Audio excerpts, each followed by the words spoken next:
Telangana studio में आइए आज देखते हैं वज़ीर आज़म नरेंद्र मोदी का कौम से खिताब। आइए देखते हैं नरेंद्र मोदी ने मुल्क से क्या प्यारे कहा। देशवासियों, नमस्कार। कोरोना की दूसरी वेव और दूसरी वेव से हम भारतवासियों की लड़ाई जारी है। दुनिया के अनेक भारत भी इस लड़ाई के दौरान बहुत बड़ी पीड़ा से गुजरा है। हम में से कई लोगों ने अपने परिजनों को, अपने परिचितों को खोया है। ऐसे सभी परिवारों के साथ मेरी पूरी संवेदनाएं हैं। साथियों, बीते 100 वर्षों में आई ये सबसे बड़ी महामारी है, त्रासदी है। इस तरह की महामारी आधुनिक विश्व ने न देखी थी न अनुभव की थी। इतनी बड़ी वैश्विक महामारी से हमारा देश कई मोर्चों पर एक साथ लड़ा है। कोविड अस्पताल बनाने से लेकर आईसीयू बेड्स की संख्या बढ़ानी हो, भारत में वेंटिलेटर बनाने से लेकर टेस्टिंग लैब्स का एक बहुत बड़ा नेटवर्क तैयार करना हो, कोविड से लड़ने के लिए बीते 1.25 साल में ही देश में एक नया हेल्थ इंफ्रास्ट्रक्चर तैयार किया गया है। सेकंड वेव के दौरान अप्रैल और मई के महीने में भारत में मेडिकल ऑक्सीजन की डिमांड अकल्पनीय रूप से बढ़ गई थी। भारत के इतिहास में कभी भी इतनी मात्रा में मेडिकल ऑक्सीजन की जरूरत कभी भी महसूस नहीं की गई। इस जरूरत को पूरा करने के लिए युद्ध स्तर पर काम किया गया। सरकार के सभी तंत्र लगे। ऑक्सीजन रेल चलाई गई, एयरफोर्स के विमानों को लगाया गया, नौसेना को लगाया गया। बहुत ही कम समय में लिक्विड मेडिकल ऑक्सीजन के प्रोडक्शन में 10 गुना से ज्यादा बढ़ाया गया। दुनिया के हर कोने से, जहां कहीं से भी जो कुछ भी उपलब्ध होने का भरसक प्रयास किया गया, लाया गया। इसी तरह जरूरी दवाओं के प्रोडक्शन को कई गुना बढ़ाया गया। विदेशों में जहां भी दवाइयां उपलब्ध हो, वहां से उन्हें लाने में जैसे अदृश्य और के खिलाफ लड़ाई में सबसे प्रभावी हथियार कोविड प्रोटोकॉल है। मास्क, 2 गज की दूरी और बाकी सारी सावधानियां, उसका पालन ही है। इस लड़ाई में वैक्सीन हमारे लिए सुरक्षा कवच की तरह है। आज पूरे विश्व में वैक्सीन के लिए जो मांग है, उसकी तुलना में उत्पादन करने वाले देश और वैक्सीन बनाने वाली कंपनियां बहुत कम है, इन्हीं गिनी हैं।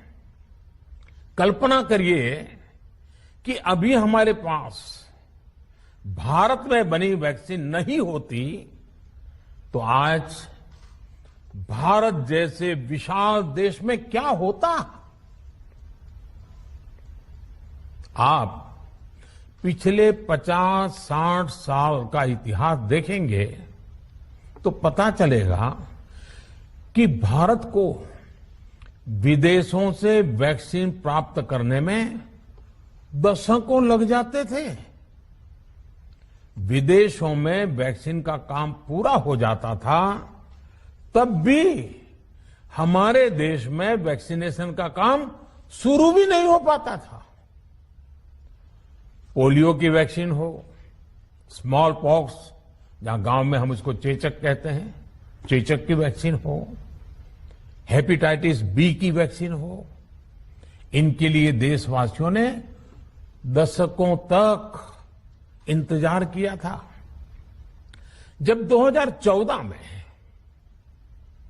देशवासियों ने हमें सेवा का अवसर दिया, तो भारत में वैक्सीनेशन का कवरेज सिर्फ 5-6 साल में ही वैक्सीनेशन कवरेज 60% से बढ़कर 90% से भी ज्यादा हो गई।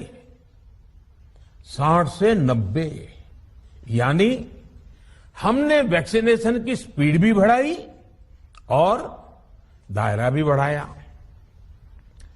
हमने बच्चों को कई जानलेवा बीमारियों से बचाने के लिए कई नए टीकों का भी भारत के टीकाकरण अभियान का हिस्सा बना दिया।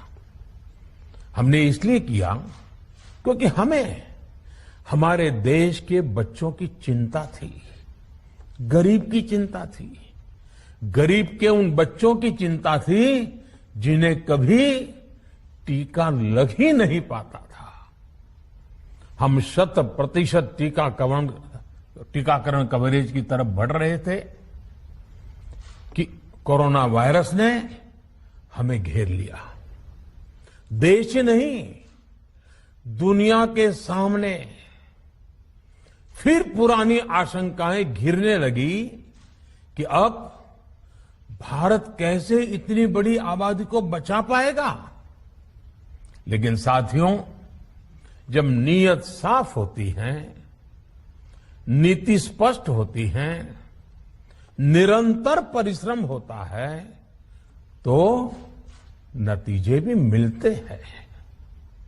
हर आशंका को दरकिनार करके भारत ने 1 साल के भीतर ही एक नहीं बल्कि 2 made in India vaccine launch कर दी।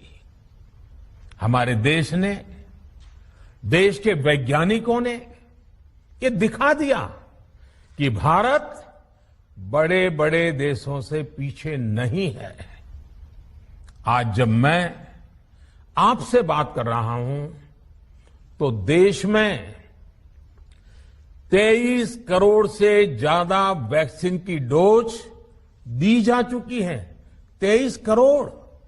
साथियों, हमारे यहां कहा जाता है, विश्वासेन सिद्धिः, विश्वासेन सिद्धिः, अर्थात हमारे प्रयासों में हमें सफलता तब मिलती है जब हमें स्वयं पर विश्वास होता है।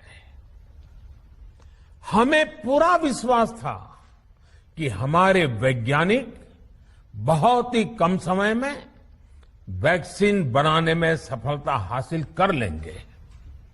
इसी विश्वास के चलते जब हमारे वैज्ञानिक अपना रिसर्च वर्क कर ही रहे थे, तभी हमने लॉजिस्टिक्स और दूसरी तैयारियां शुरू कर दी थी। आप सब भली भांति जानते हैं कि पिछले साल, यानी 1 साल पहले, पिछले साल अप्रैल में जब कोरोना के कुछ ही हजार केस थे, उसी समय वैक्सीन टास्क फोर्स का गठन कर दिया गया था। भारत में, भारत के लिए वैक्सीन बनाने वाली कंपनियों को सरकार ने हर तरह से सपोर्ट किया। वैक्सीन निर्माताओं को क्लिनिकल ट्रायल में मदद की गई। रिसर्च और डेवलपमेंट के लिए जरूरी फंड दिया गया। हर स्तर पर सरकार उनके साथ कंधे से कंधा मिलाकर चली। आत्मनिर्भर भारत पैकेज के तहत मिशन कोविड सुरक्षा के माध्यम से भी उन्हें हजारों करोड़ रुपए उपलब्ध कराए गए। पिछले काफी समय से देश लगातार जो प्रयास और परिश्रम कर रहा है, उससे आने वाले दिनों में वैक्सीन की सप्लाई और भी ज्यादा बढ़ने वाली है। आज देश में 7 कंपनियां विभिन्न प्रकार की वैक्सीन का प्रोडक्शन कर रही है। 3 और वैक्सीन का ट्रायल भी एडवांस स्टेज पे चल रहा है। वैक्सीन की उपलब्धता बढ़ाने के लिए दूसरे देशों की कंपनियों से भी वैक्सीन खरीदने की प्रक्रिया को तेज किया गया है। इधर हाल के दिनों में कुछ एक्सपर्ट्स द्वारा हमारे बच्चों को लेकर भी चिंता जताई गई है। इस दिशा में भी 2 वैक्सीन का ट्रायल तेजी से चल रहा है। इसके अलावा अभी देश में एक नेजल वैक्सीन पर भी रिसर्च जारी है।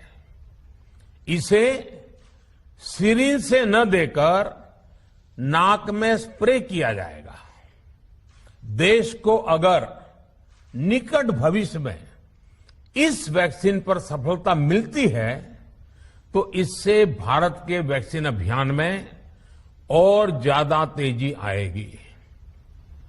साथियों, इतने कम समय में वैक्सीन बनाना अपने आप में पूरी मानवता के लिए बहुत बड़ी उपलब्धि है, लेकिन इसकी अपनी सीमाएं भी हैं। वैक्सीन बनने के बाद भी दुनिया के बहुत कम देशों में वैक्सीनेशन प्रारंभ हुआ और ज्यादातर समृद्ध देशों में ही शुरू हुआ। WHO ने वैक्सीनेशन को लेकर गाइडलाइंस दी। वैज्ञानिकों ने वैक्सीनेशन की रूपरेखा रखी और भारत ने भी जो अन्य देशों की बेस्ट प्रैक्टिसेस थी, विश्व स्वास्थ्य संगठन WHO के मानक थे, उसी आधार पर चरणबद्ध तरीके से वैक्सीनेशन करना तय किया। केंद्र सरकार ने मुख्यमंत्रियों के साथ हुई अनेकों बैठकों से जो सुझाव मिले, संसद के विभिन्न दलों के साथियों द्वारा जो सुझाव मिले, उसका भी पूरा ध्यान रखा। इसके बाद ही ये तय हुआ कि जिन्हें कोरोना से ज्यादा खतरा है उन्हें प्राथमिकता दी जाएगी। इसलिए ही हेल्थ वर्कर्स, फ्रंटलाइन वर्कर्स, 60 वर्ष की आयु से ज्यादा के नागरिक, बीमारियों से ग्रसित 45 वर्ष से ज्यादा आयु के नागरिक, इन सभी को वैक्सीन पहले लगनी शुरू हुई है। आप कल्पना कर सकते हैं कि अगर कोरोना की दूसरी वेव से पहले हमारे फ्रंटलाइन वर्कर्स को वैक्सीन नहीं लगी होती तो क्या होता?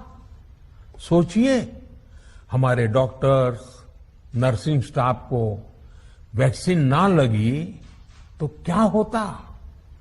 अस्पतालों में सफाई करने वाले हमारे भाई बहनों को, एम्बुलेंस के हमारे ड्राइवर्स भाई बहनों को वैक्सीन ना लगी होती तो क्या होता?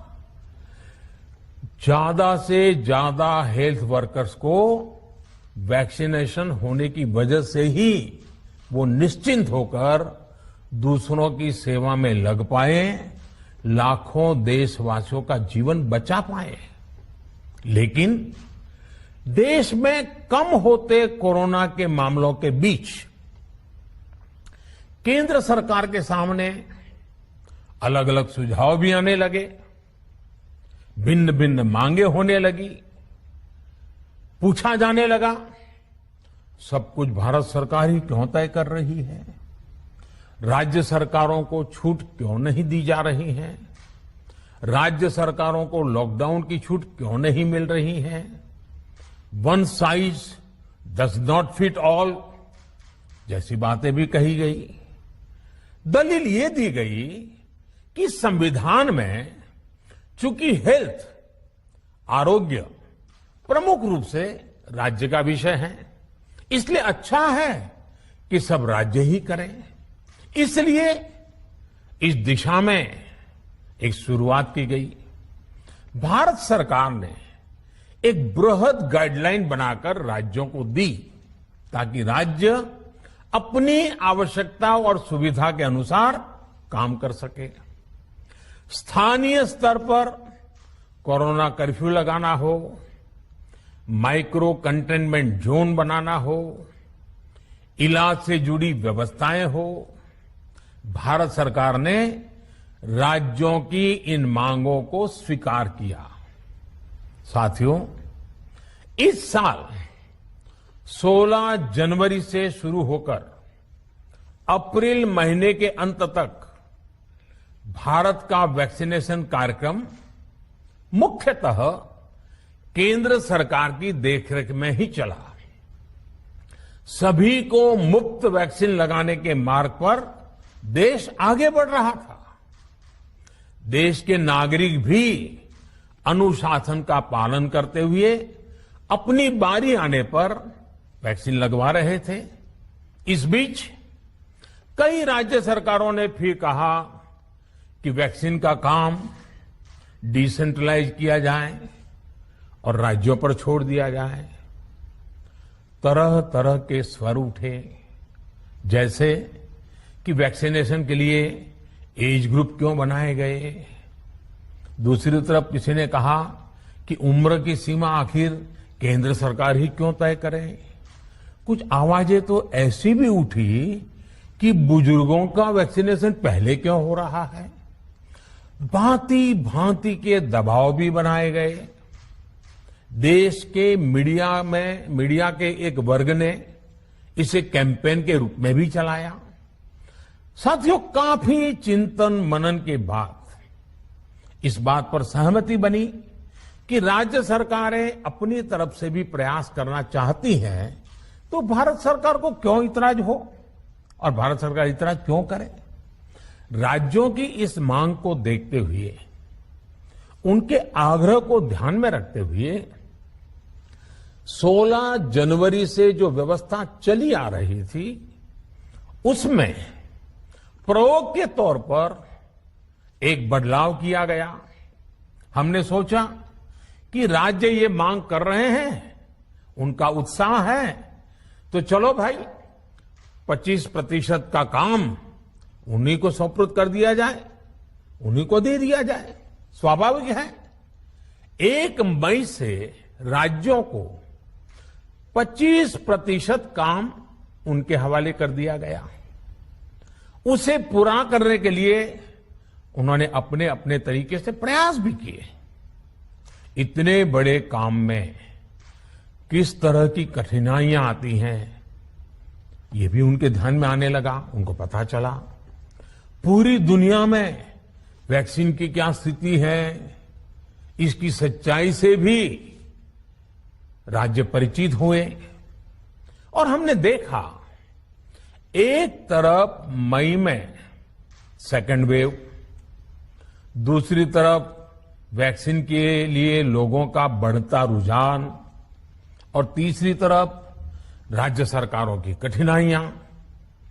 मई में 2 सप्ताह बीतते बीतते कुछ राज्य खुले मन से ये कहने लगे कि पहले वाली व्यवस्था ही अच्छी थी। धीरे धीरे इसमें कई राज्य सरकारें जुड़ती चली गई। वैक्सीन का काम राज्यों पर छोड़ा जाए। जो इसकी वकालत कर रहे थे, उनके विचार भी बदलने लगे। एक अच्छी बात रही कि समय रहते राज्य पुनर्विचार की मांग के साथ फिर आगे आए। राज्यों की इस मांग पर हमने भी सोचा कि देशवासियों को तकलीफ ना हो, सुचारू रूप से उनका वैक्सीनेशन हो। इसके लिए 1 मई के पहले वाली, यानी 1 मई के पहले 16 जनवरी से अप्रैल अंत तक जो व्यवस्था थी, पहले वाली पुरानी व्यवस्था को फिर से लागू किया जाए। साथियों, आज ये निर्णय लिया गया है कि राज्यों के पास वैक्सीनेशन से जुड़ा जो 25% काम था, उसकी जिम्मेदारी भी भारत सरकार उठाएगी। ये व्यवस्था आने वाले 2 सप्ताह में लागू की जाएगी। इन 2 सप्ताह में केंद्र और राज्य सरकारें मिलकर नई गाइडलाइंस के अनुसार आवश्यक तैयारी कर लेगी। संयोग है कि 2 सप्ताह बाद 21 जून को ही अंतर्राष्ट्रीय योग दिवस भी है। 21 जून सोमवार से देश के हर राज्य में 18 वर्ष से ऊपर की उम्र के सभी नागरिकों के लिए भारत सरकार राज्यों को मुफ्त वैक्सीन मुहैया कराएगी। वैक्सीन निर्माताओं से कुल वैक्सीन उत्पादन का 75% हिस्सा भारत सरकार खुद ही खरीदकर राज्य सरकारों को मुफ्त देगी। यानी देश की किसी भी राज्य सरकार को वैक्सीन पर कुछ भी खर्च नहीं करना होगा। अब तक देश के करोड़ों लोगों को मुफ्त वैक्सीन मिली है। अब 18 वर्ष की आयु के लोग भी इसमें जुड़ जाएंगे। सभी देशवासियों के लिए भारत सरकार ही मुफ्त वैक्सीन उपलब्ध करवाएगी। गरीब हो, निम्न मध्यम वर्ग हो, मध्यम वर्ग हो या फिर उच्च वर्ग, भारत सरकार के अभियान में मुफ्त वैक्सीन ही लगाई जाएगी। हां, जो व्यक्ति मुफ्त में वैक्सीन नहीं लगवाना चाहते, प्राइवेट अस्पताल में वैक्सीन लगवाना चाहते हैं, उनका भी ध्यान रखा गया है। देश में बन रही वैक्सीन में से 25% प्राइवेट सेक्टर के अस्पताल सीधे ले पाए, ये व्यवस्था जारी रहेगी। प्राइवेट अस्पताल वैक्सीन की निर्धारित कीमत के उपरांत एक डोज पर अधिकतम 150 रुपये ही सर्विस चार्ज ले सकेंगे। इसकी निगरानी करने का काम राज्य सरकारों के पास ही रहेगा। साथियों, हमारे शास्त्रों में कहा गया है, प्राप्य आपदम न व्यथते कदाचित, उद्योगम अनु इच्छति चा प्रमत्तः। अर्थात विजेता आपदा आने पर उससे परेशान होकर हार नहीं मानते, बल्कि उद्यम करते हैं, परिश्रम करते हैं और परिस्थिति पर जीत हासिल करते हैं। कोरोना से लड़ाई में 130 करोड़ से अधिक भारतीयों ने अभी तक की यात्रा आपसी सहयोग, दिन रात मेहनत करके तय की है। आगे भी हमारा रास्ता हमारे श्रम और सहयोग से ही मजबूत होगा। हम वैक्सीन प्राप्त करने की गति भी बढ़ाएंगे और वैक्सीनेशन अभियान को भी और गति देंगे।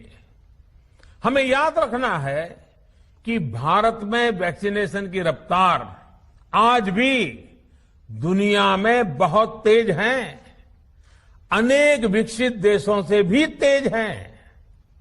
हमने जो टेक्नोलॉजी प्लेटफॉर्म बनाया है, कोविन, उसकी भी पूरी दुनिया में चर्चा हो रही है। अनेक देशों ने भारत के इस प्लेटफॉर्म को इस्तेमाल करने में रुचि भी दिखाई है।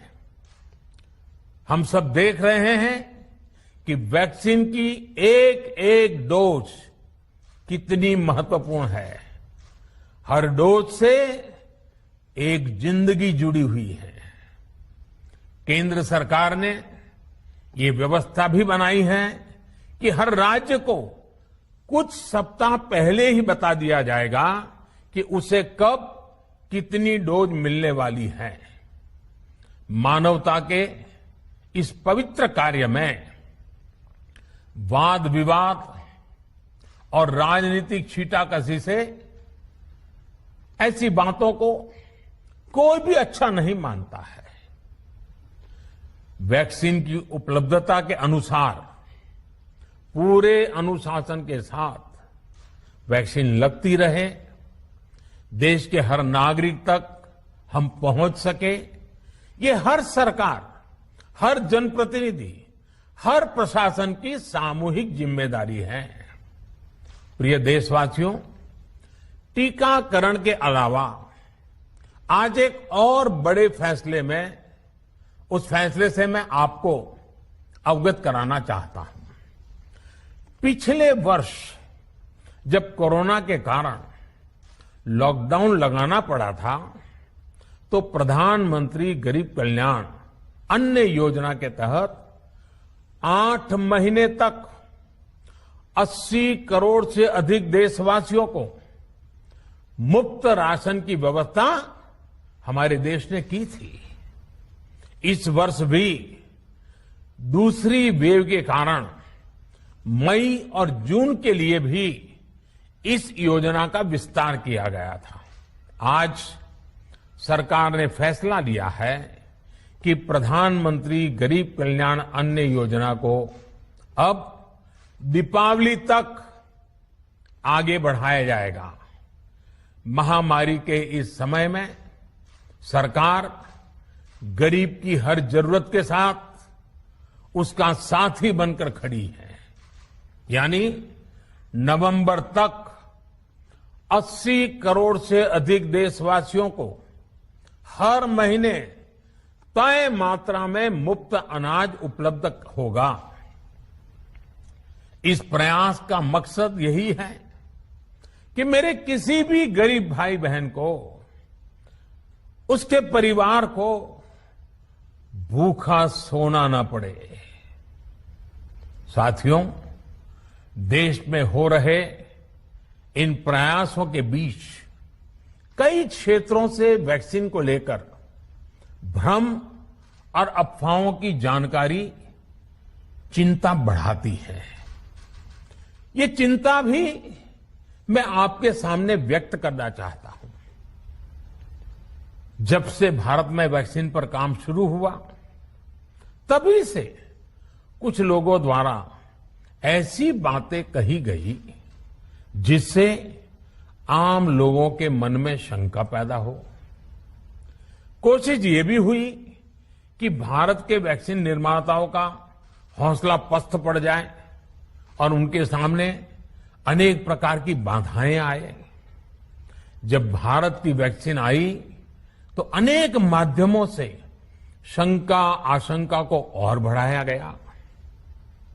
वैक्सीन न लगवाने के लिए भांति भांति के तर्क प्रचारित किए गए।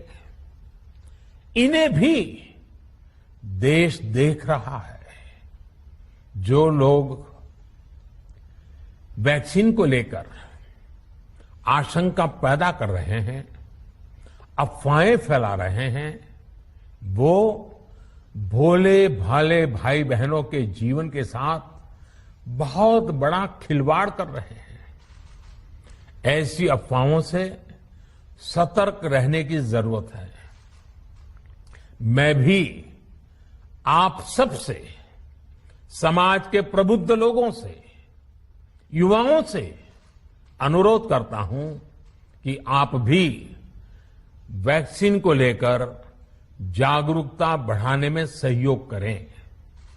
अभी कई जगहों पर कोरोना कर्फ्यू में ढील दी जा रही है, लेकिन इसका मतलब ये नहीं कि हमारे बीच से कोरोना चला गया है। हमें सावधान भी रहना है और कोरोना से बचाव के नियमों का भी सख्ती से पालन करते रहना है। मुझे पूरा विश्वास है हम सब कोरोना से इस जंग में जीतेंगे। भारत कोरोना से जीतेगा। इन्हीं शुभकामनाओं के साथ आप सभी देशवासियों का बहुत बहुत धन्यवाद। सख्ती से पालन करते रहना है। मुझे पूरा विश्वास है हम सब कोरोना से इस जंग में जीतेंगे। भारत कोरोना से जीतेगा। इन्हीं शुभकामनाओं के साथ आप सभी देशवासियों का बहुत बहुत धन्यवाद।